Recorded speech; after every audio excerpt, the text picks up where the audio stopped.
The mining ship Terra's Hope drifted silently through the asteroid belt of the 442 system, its hull from years of deep space operations. Captain Sarah watched the readouts on her console as the automated systems extracted precious metals from the floating rocks. It was honest work, dangerous work, but it kept her crew of 37 humans fed and their families back on Earth comfortable. "Captain, we're picking up something strange on long-range sensors," called out Lieutenant from his station. His young face was creased with confusion as he stared at his displays.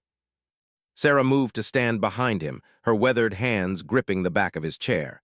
At 45, she had spent more years in space than on solid ground, and she had learned to trust her instincts when something felt wrong.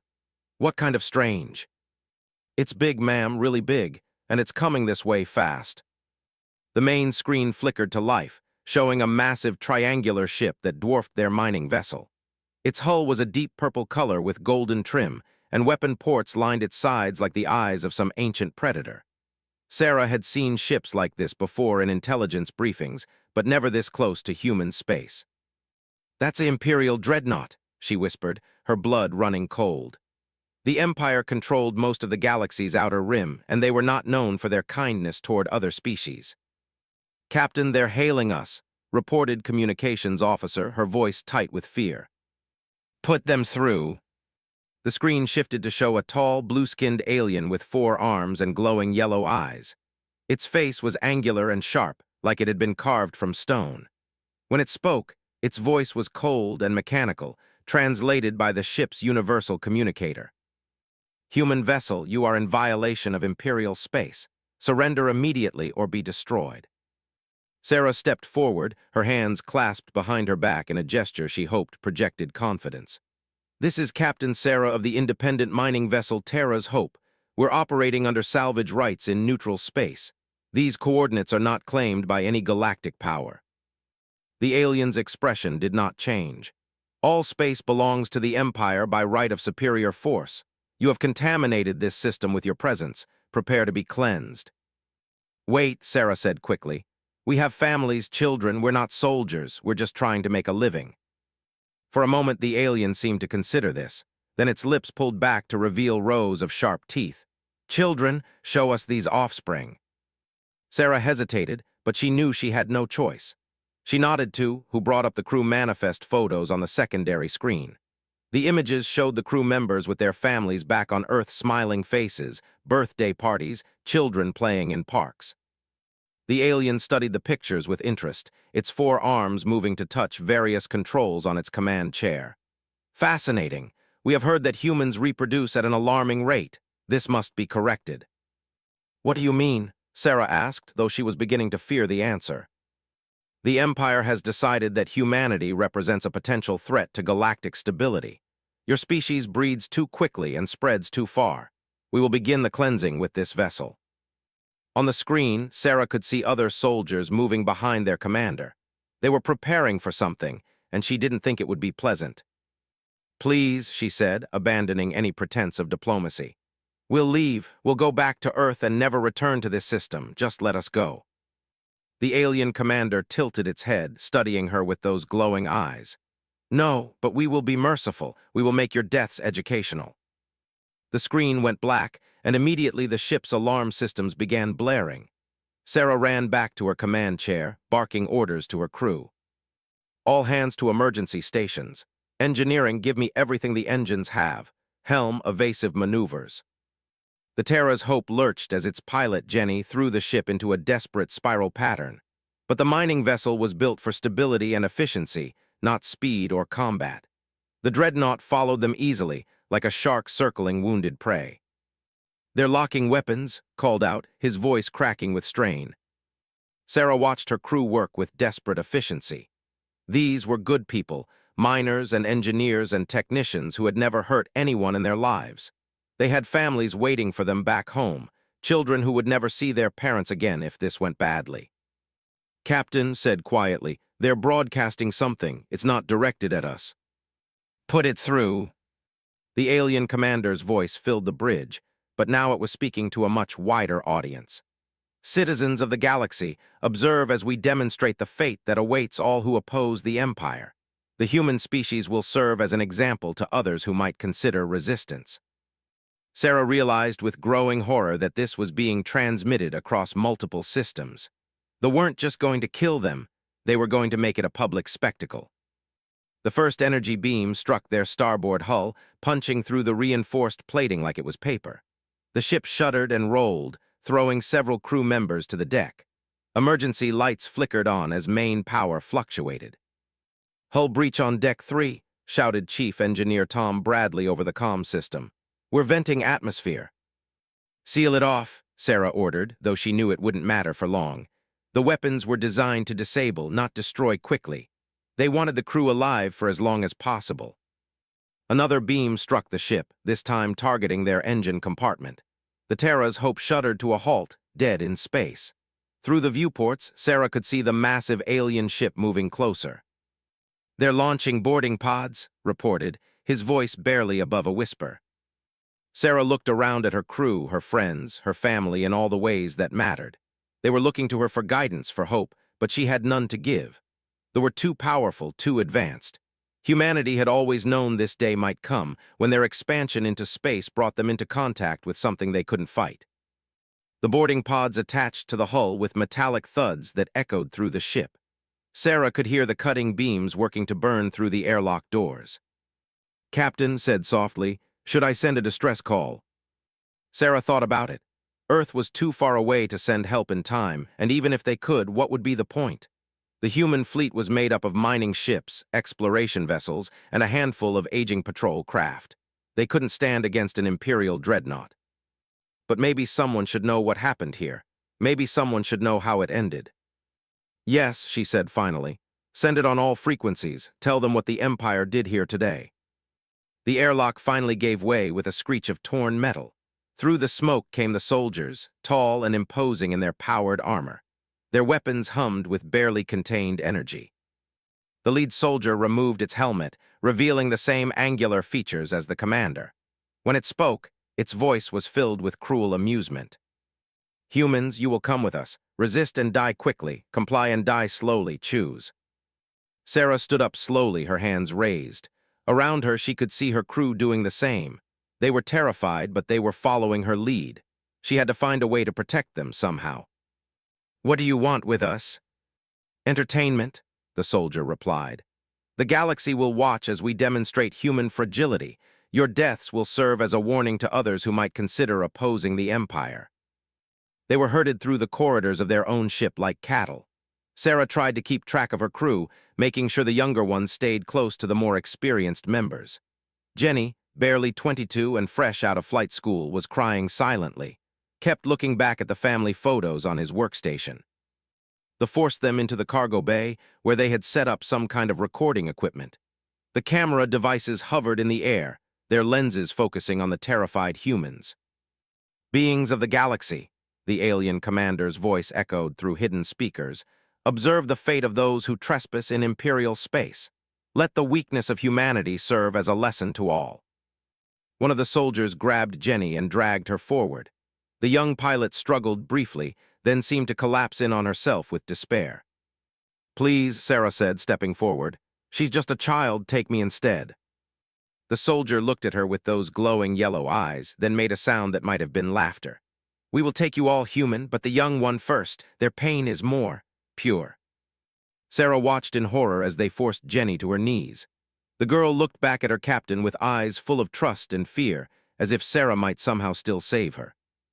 "I'm sorry," Sarah whispered, and meant it with every fiber of her being. The energy weapon hummed as it charged. Around the galaxy, on 1,000 different worlds, other species watched through their communication networks as the Empire prepared to make an example of humanity. What none of them knew, what even they didn't know, was that this transmission was being received by more than just civilian networks. Deep in the outer reaches of human space, in facilities hidden on dead worlds and buried in asteroid belts, ancient systems were detecting the signal and beginning automated protocols that hadn't been activated in over a century.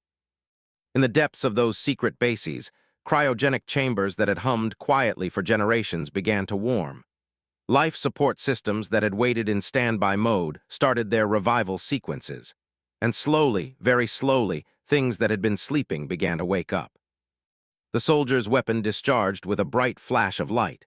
Jenny's scream echoed through the cargo bay for exactly 2.3 seconds before it was cut short.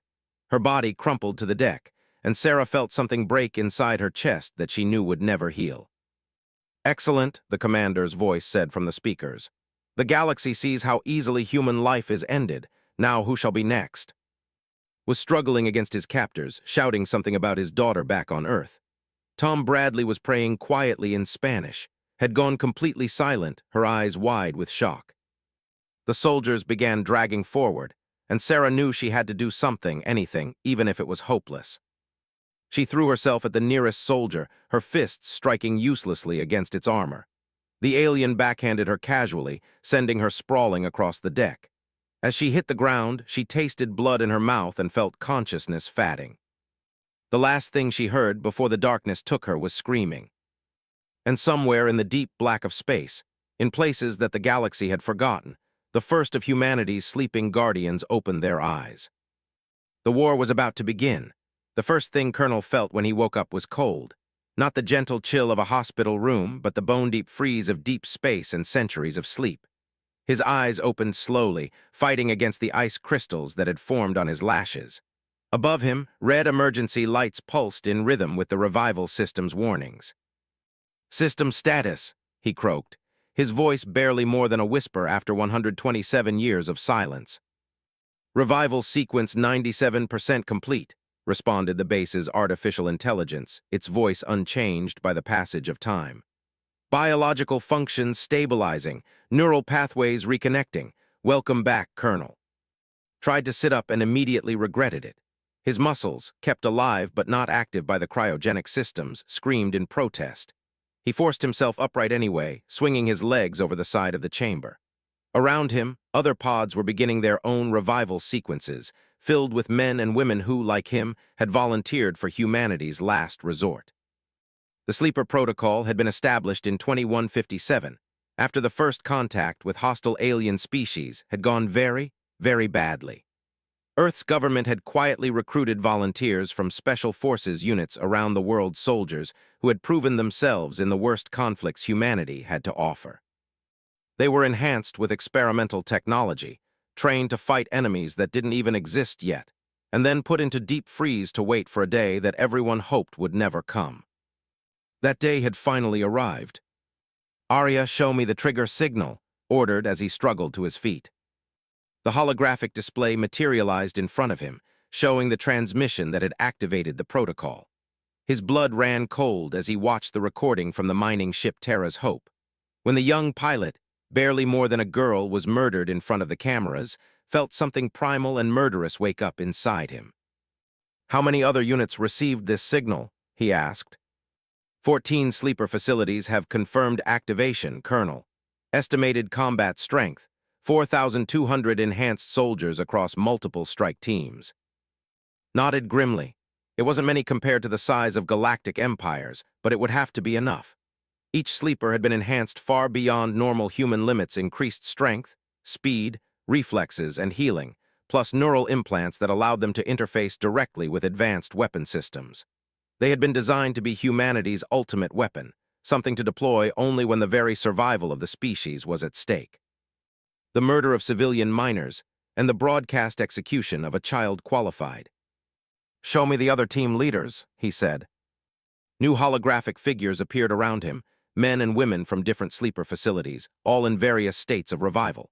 Recognized several faces from the old days. Captain Wei from the facility, her cybernetic eye already glowing as her systems came online. Major from the Siberian base, built like a tank and twice as dangerous. Lieutenant Colonel Sarah from the Cairo facility, whose expertise in xenobiology had earned her a place in the program. "Status report," said simply. "Beijing team is at 60% revival," reported, her voice still rough from the long sleep. "We'll be mission ready in 4 hours. Moscow facility reports 90% combat effectiveness," added. "My boys are angry about missing the Cold War, but they'll take it out on the aliens." One by one, the team leaders checked in. The sleeper protocol had worked exactly as designed. Across human space, the hidden facilities were waking up their occupants and preparing for war. "Arya, what's our current intelligence on capabilities?" asked.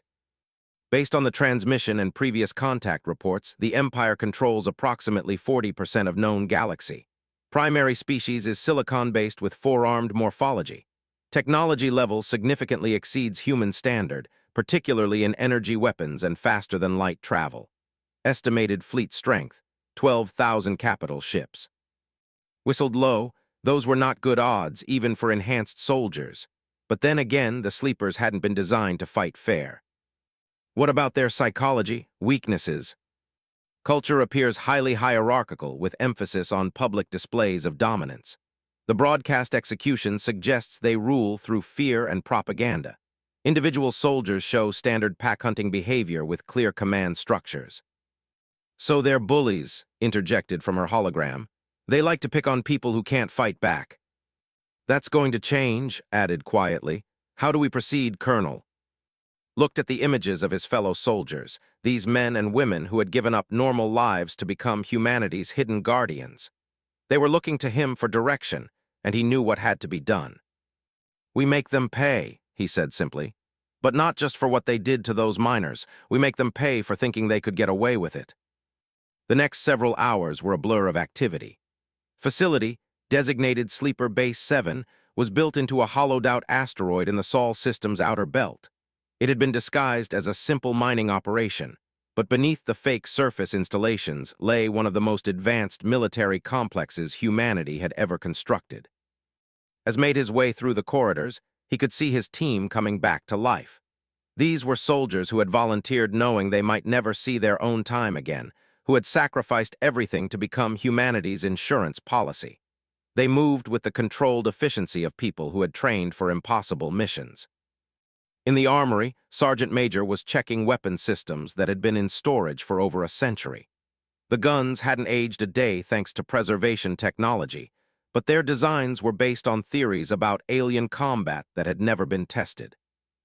"How are we looking, Sergeant Major?" asked. "Like we're about to find out if the eggheads knew what they were talking about, sir," she replied with a grin that showed too many teeth. Had been enhanced with predator genetics that made her faster and more aggressive than baseline humans. "The plasma rifles are charging normally, and the neural interface systems are responding to implant commands." Picked up one of the weapons, feeling its weight in his hands. The rifle was designed to punch through advanced alien armor and could be fired with thought commands through his neural implants. The magazine held enough compressed energy for 200 shots, and the weapon could switch between different firing modes instantly. "What's the word from Earth?" he asked. "They're scared," said bluntly. "The civilian government is trying to open diplomatic channels with the Empire, but the aliens aren't responding. Several other human colonies have gone silent in the past week." Felt his jaw clench. They weren't just making examples, they were systematically eliminating human presence in space. It was genocide disguised as law enforcement. "Sir," called Corporal Johnson from the communications station, "we're receiving encrypted messages from the other facilities. They want a coordinate response." "Put them through." The holographic display showed all 14 team leaders now, their bases scattered throughout human space. Could see the same cold fury in their eyes that he felt in his own chest. "Ladies," he began, "it's time to remind the galaxy why humanity survived the Ice Age, the Plague Years, and 2 world wars. These aliens think they can murder our children and broadcast it for entertainment. They're about to learn that was a mistake." "What's the operational plan?" asked Major from the Luna facility. Had been thinking about this since he woke up.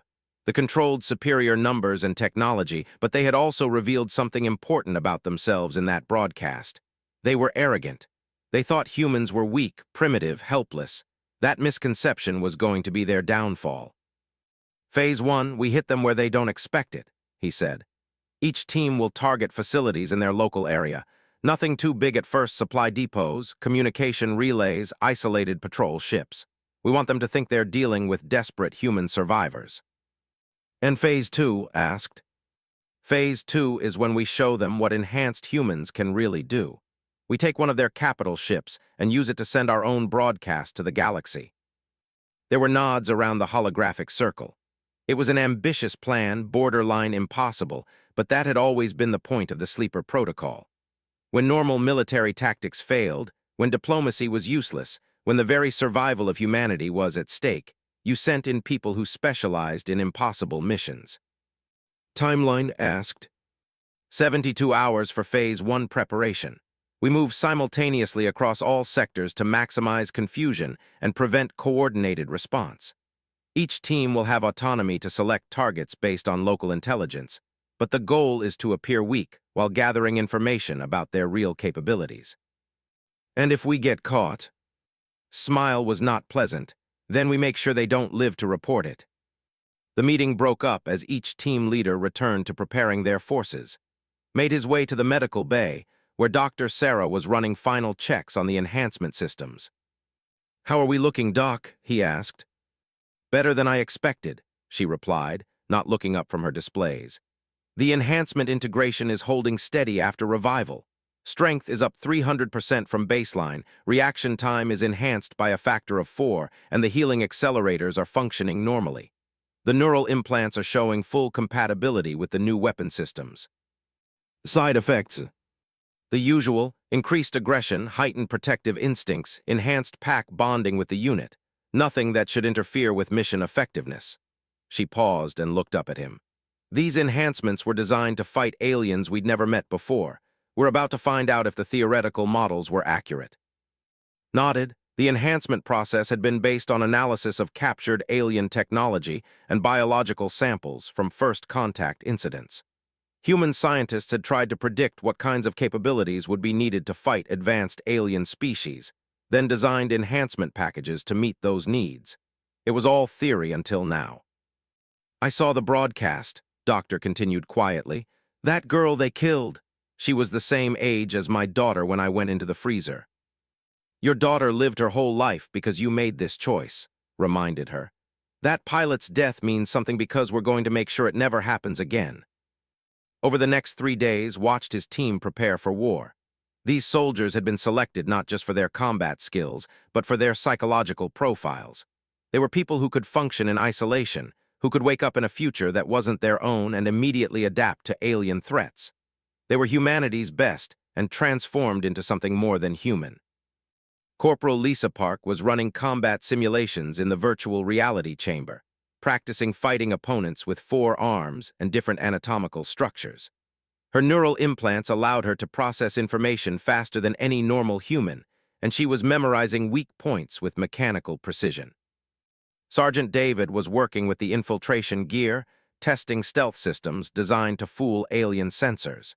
His enhancements included chameleon genetics that allowed limited optical camouflage, and he moved through the facility like a ghost. Lieutenant James Wright was coordinating with the base's artificial intelligence to plan assault routes on facilities. His enhanced spatial intelligence and strategic thinking had been boosted even further by neural implants that could process thousands of variables simultaneously. They were no longer quite human, realized. They had given up their humanity to become something that could protect it. "Colonel," called from the command center, "we're receiving the final intelligence reports from the other facilities. Target packages are confirmed." Joined her at the tactical display. Red dots marked installations throughout human space supply depots, communication arrays, patrol bases. Most were lightly defended, designed to intimidate civilian populations rather than fight military forces. "Remember," told his assembled team, "we're not trying to win a war in 3 days. We're starting one. Make them bleed, gather intelligence, and stay alive. In 72 hours, we show them what humanity is really capable of." The soldiers nodded grimly. They had slept for over a century to be ready for this moment. The Empire had made the mistake of thinking that the murder of human civilians would go unanswered. They were about to learn that humanity's children were protected by guardians who had been sleeping in the dark, waiting for someone to give them a reason to wake up. The war for humanity's survival was about to begin. The supply depot on 438B was supposed to be impregnable. Built into the side of a mountain and protected by energy shields, it served as a logistics hub for Imperial forces operating in the Outer Rim. The facility's commander, General, had been assured by his superiors that no force in the sector could threaten his operation. He was about to be proven very wrong. Colonel crouched behind a rocky outcrop 2 kilometers from the depot, his enhanced vision studying the alien facility through the pre-dawn darkness. His neural implants were processing data from reconnaissance drones that his team had deployed during the night, building a three-dimensional map of the target. Thermal imaging shows approximately 200 personnel inside, reported Corporal Park through his implant's communication system. Most are concentrated in the central command area. Power grid is standard design with 3 main nodes. Defensive systems, asked. Energy barrier covers the main entrance, but there's a service tunnel on the north side that our scans show is only lightly shielded. Perimeter sensors are focused outward. They're not expecting infiltration. Smiled grimly. That was exactly what he had hoped to hear. They were used to intimidating primitive species into submission. They had never faced an enemy that could match their technology or exceed their capabilities. Sergeant, are you in position? Affirmative, Colonel, came the reply from his position near the service tunnel. His chameleon enhancements made him nearly invisible to both visual and thermal detection. Waiting for your signal. Looked at the rest of his 12-person team. Each soldier was enhanced far beyond normal human limits and equipped with weapons designed specifically for fighting alien enemies. They had trained for impossible missions in the deep freeze of cryogenic sleep, their minds accessing simulation after simulation of combat scenarios. Today, they would find out if that training was enough. Remember, said quietly, we're not here to destroy the facility. We want intelligence and we want to send a message. Hit hard, gather data and extract. No heroics. What about survivors? Asked. Considered this. They had shown no mercy to human civilians, broadcasting their murders for galactic entertainment. But if humanity was going to win this war, they needed to be better than their enemies. Standard prisoners of war protocols, he decided. We're soldiers, not executioners, but anyone who resists dies. The attack began at exactly 3:47 local time. His infiltration route took him through the service tunnel and into the facility's power distribution center. His enhanced reflexes and neural implants allowed him to disable the security systems in seconds, creating a blind spot in the alien sensors. At the same moment, Park and Wright struck the perimeter guard posts with silent efficiency. The sentries never knew what hit them. Enhanced human reflexes and strength, combined with weapons designed to punch through alien armor, made quick work of the outer defenses. Phase 1 complete, reported Park. Perimeter is secure. Initiating Phase 2, replied as he led the main assault team toward the facility's entrance. The energy barrier protecting the main door was formidable, but human science had spent over a century analyzing captured technology. The plasma charges that placed at key points disrupted the shield generators in a cascade failure that left the entrance wide open.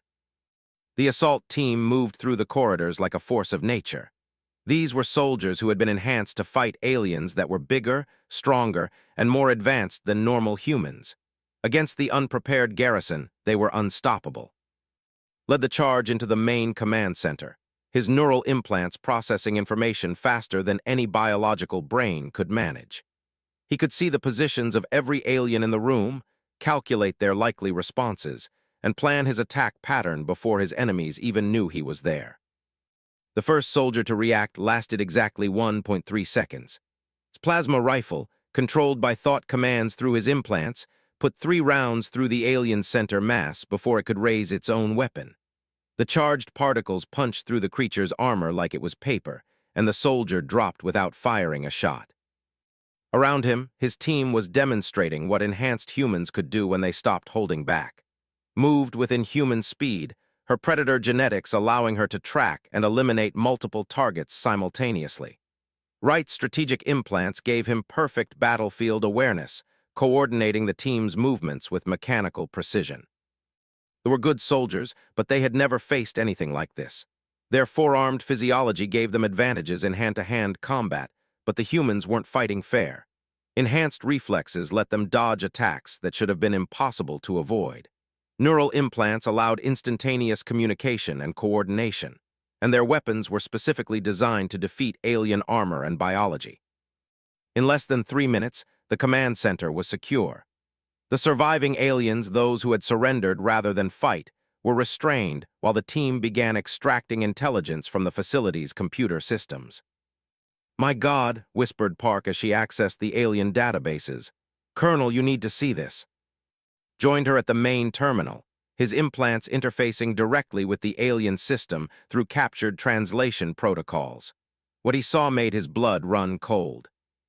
The display showed a map of human space with red marks indicating completed cleansing operations. Earth itself was marked for something called final sanitation, scheduled for next month. They're not just making examples, realized. They're planning genocide. The intelligence data was worse than he had imagined.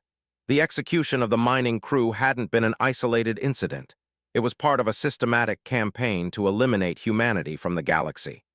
They saw humans as a disease to be cured, a threat to galactic stability that needed to be removed completely.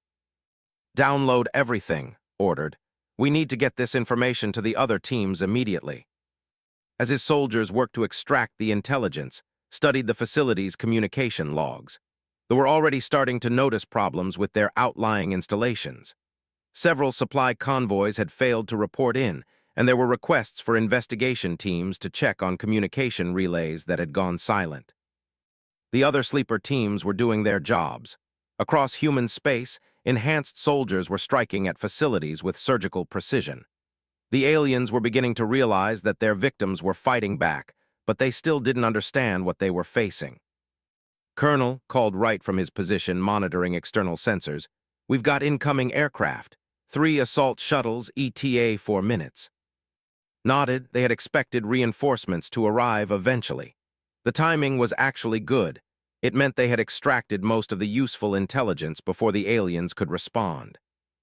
"Prepare for extraction," he ordered. "Set the charges, we're leaving them a present." The team moved with practiced efficiency, rigging the facility's power cores to overload while gathering their equipment. The captured intelligence was uploaded to secure networks that would distribute it to the other sleeper teams and eventually to Earth's government. As they prepared to leave, one of the surviving officers began speaking. The translation came through their implants clearly. "You cannot win this war, humans. We control 1,000 worlds. You are primitive creatures playing with technology you do not understand." Stopped and looked down at the alien.